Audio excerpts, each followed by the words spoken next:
catcher, Emma Dennison here.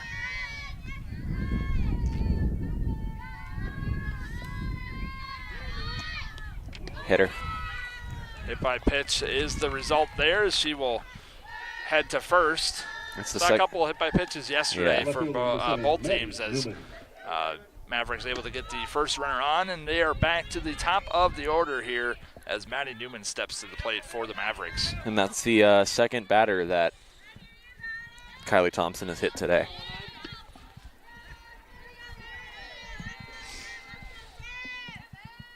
Here's the pitch to Newman there, and she'll line that one out to left field. Newman able to get on, and now Mavericks have two on early. Thompson. That's another one that she left over the plate right there, and damage was dealt. So we're going to have a bit of a change in substitution already, it appears. Yep, we got a new pitcher. Appears we will have another substitution as Kirkberg will come in yesterday. Saw her a couple times yesterday. St. Cloud State looking to limit their damage. Now pitching for your Huskies, number 8, Lauren Kirkberg. So you're already going to your pen, not even a full 3 innings into the game. So her day's done after 2 innings. She allows 1 run on 3 hits, and then she's hit 2 batters.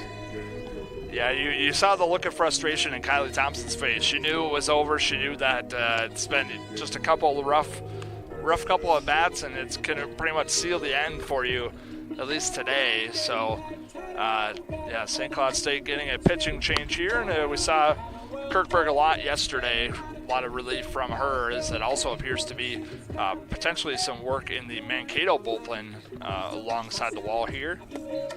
I wouldn't be surprised if that's just a bit of a fainting gesture. At least that might be the starter for next game warming up, because it wouldn't surprise me if Ward goes the full 7 innings today as well. Yeah, it appears to be Bracken, the player that is at least getting some warm arms in the bullpen area down the line here.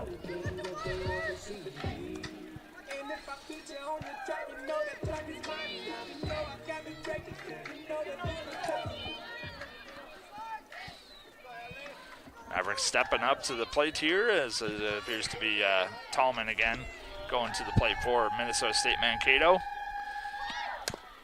That one's a slow roller. That one really close, but that one does slowly dribble foul as Tree's able to grab that one pretty much just in time for that one to fall just short of being a fair ball.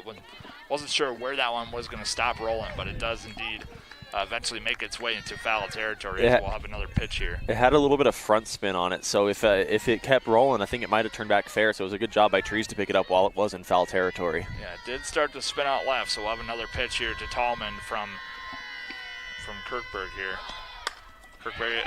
Tallman, able to bunt that one to the left-hand side, but easy does it there for McFarland. She's able to sling it on over to Fitzgerald for the putout, but Mavericks do get the second and third base runners now, as the job was done there by Tallman to advance the runners at least with 1 out, 2 on, and 1-0 score here in the top half of the third, as Kirkberg may be looking to throw some clutch pitching here. She's going to need to if she wants to limit this damage Mavericks are trying to put up here, as we talked about their offense early on.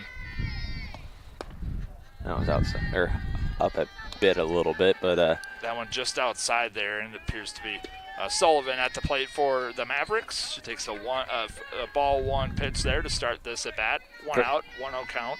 Kirkberg pitched fairly well in relief yesterday. I mean, she's trying to do it again today. Is that one slow pop up there, but easy does it. Best case scenario for the Huskies. Now you got 2 outs with runners at second and third. Yeah, Fitzgerald makes the catch there, and the Huskies now have 2 outs, so that second and third runner doesn't feel as pressured, but you do need to get out Behrens, and she's been really good offensively for Mankato this season.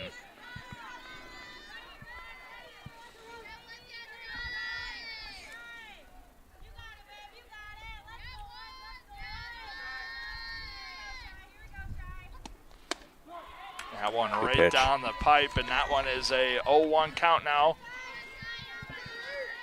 to the freshman third baseman. Made a couple defensive plays to end the second. See what she can do offensively for the Mavericks. That one right down the middle, too. That one does get the strike call. Wasn't sure for a second there, a little bit of a delay, but nonetheless, 0-2 the count with 2 outs to Behrens as Kirkberg sitting in a good spot now.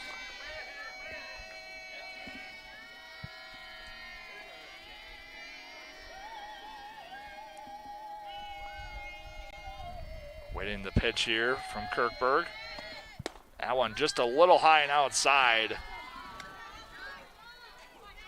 She'll try and pitch her way out of trouble. 1-2 the count, 2 outs, 2 on, second and third baseman, third base runners, I should say. Third inning here, 1-0 the score. Mavericks up early in the second inning. That one swung out to left. Foul. Looks to be drifting foul.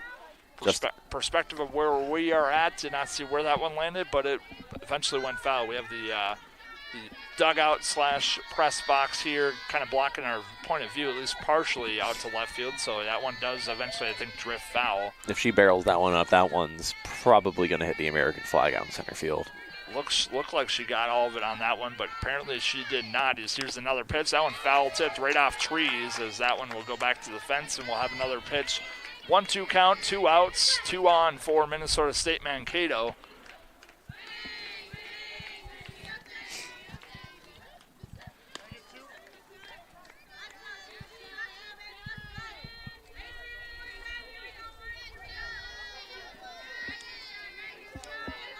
Now that I look at his face, I think this might be the same umpire from the first game yesterday. Yes, it is. That was good observation there, Fern. Definitely is the same guy yesterday. Can kind of tell with the delayed call that he makes. That one's belted out to left center. That one will fall to the fence as the Mavericks are able to bring in 2. Behrens does her job. Able to get in the 2 runs there for Minnesota State Mankato. As Kirkberg almost had that one locked up for St. Cloud State, but the damage is done. Minnesota State up 3-0 here in the top half of the third. 2 outs as stepping to the plate now for Mankato is Baxter. You just can't throw over the plate to these guys. After a while, they'll just keep barreling it up. You got to attack the outside corners and at least try to keep it away from them. Keep it out of the hands of the batters. If you're going to walk a couple, but then just get a couple of good plays off the on the infield or on the outfield. Try to play a defensive game, not a pitching game. You played a pitcher's game for both of your games yesterday, and now you got to rely on your defense. You know that your defense is capable. You will just allow some soft contact, pitch outside of the zone. They'll eventually start swinging at it.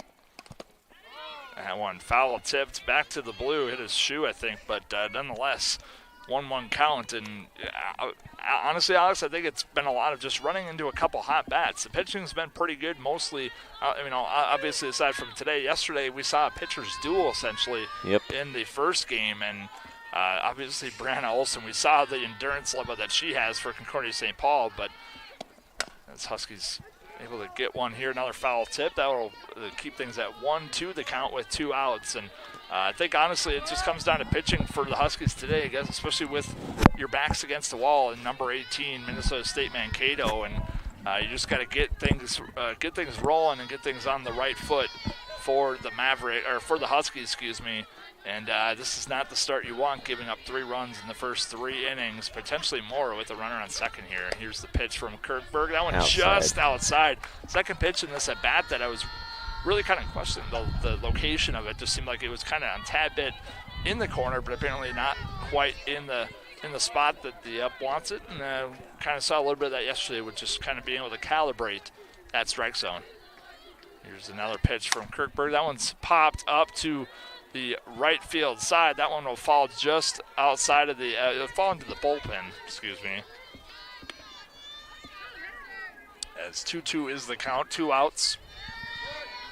1 on for the Mavericks.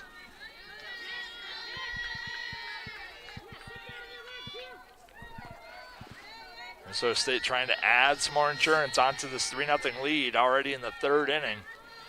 Here's the pitch from Kirkberg. That one lined over to first, and taking it there is Maggie Fitzgerald. So step on first and get the out, and Huskies looking to rebound here in the bottom half of the third. And Alex, Minnesota State Mankato, mission accomplished in that third inning. You're just going to keep getting run support for your pitcher, Ward, and she'll just keep shoving them down the strike zone. She'll keep getting outs like she has been getting them all year.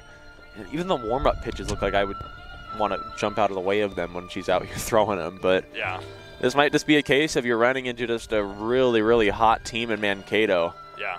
And speaking of Mankato, last night was the NCAA Men's Ice Hockey Championship. Denver, the NCHC, shares the same conference with St. Cloud State, so congratulations to them on winning their is it their 11th national championship in men's ice hockey? Sure. I couldn't tell you honestly. They did beat Mankato though. In the national championship game. So Denver taking down Minnesota State Mankato in hockey, and Mankato State maybe looking to bring some good vibes to the city of Mankato by getting a win here, a couple wins here today at Selke Field. Again, Alex Fern, Josh Wheeler joining you here on 97.5 Radio X. Thank you for jumping in and tuning into some Huskies softball action. As stepping to the plate here for St. Cloud State is Lydia Krieger. She'll check her swing to her a 1-0 count here. She had a pretty good game, a couple of games yesterday. Checks with the official. It will be a strike. She appears she did go. 0-1 is the count. Here's the pitch from Ward. That one high and away. That'll be even things up at 1 apiece. 1-1 the count. Nobody out with Krieger up to bat. And you have Brooke Bolin in the wakes for St. Cloud State as we hit the bottom half of the order. Here's the pitch from Ward. That one swung and missed. Might have gotten a piece of that nonetheless. Dennison able to grab that one for strike 2. 1-2 the count. Ward showing her speed even through the first few innings and able to get the speed to work there as Kruger was a little bit behind that one as well, as the speed just seems to be catching up to St. Cloud State with the pitching, as Alex mentioned moments ago, as they have their first out, and stepping up to the plate is Brooke Bolin for St. Cloud State. She also had a pretty good game yesterday as well.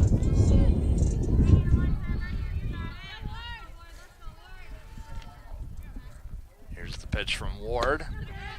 Bolin trying to slap that one, but nothing going, as that'll fall to strike 1 for the count.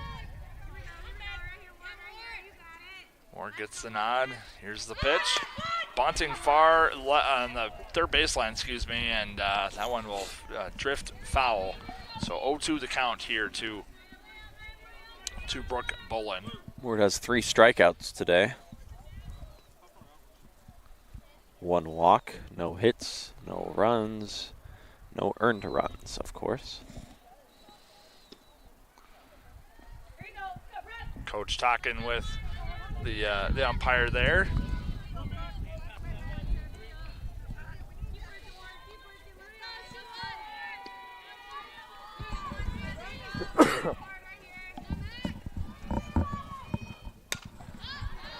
That one fouled back here, as the count will remain 0-2 with 1 out for St. Cloud State. I apologize for the sniffles. My allergies are starting to act up with being outside all the time nowadays.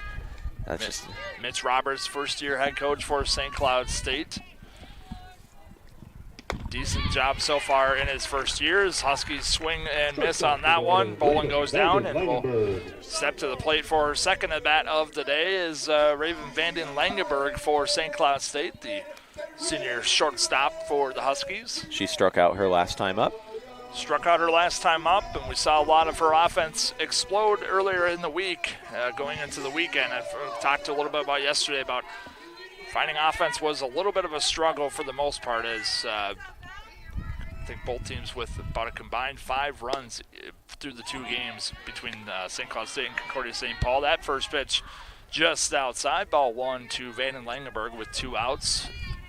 Nobody on for St. Cloud State. 3-0 our score here in the bottom half of the third. Sport gets the nod. Here's the pitch. That one just in the dirt, so ball 2 to Vanden Langenberg.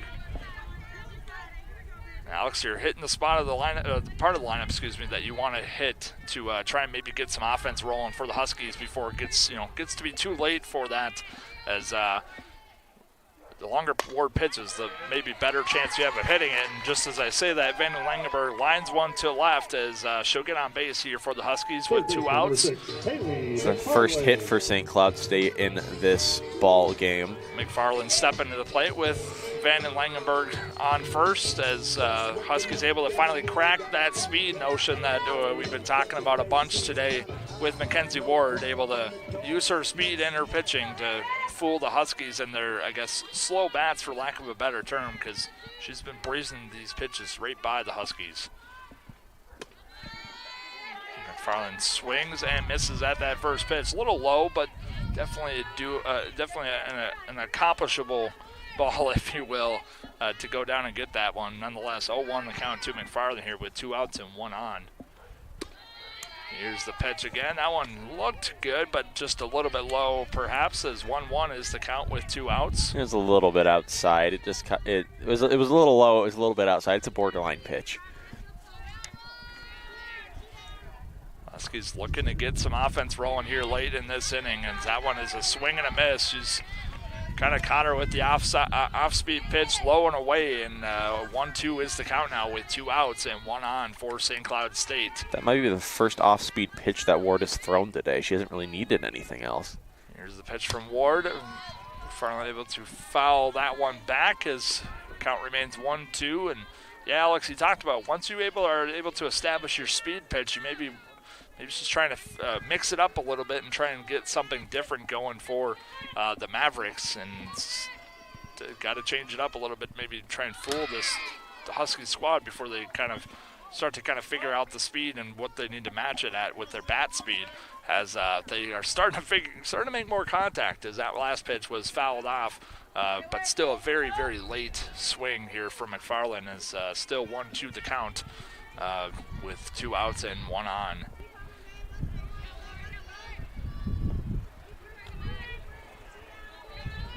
Ward gets the nod. Here's the pitch.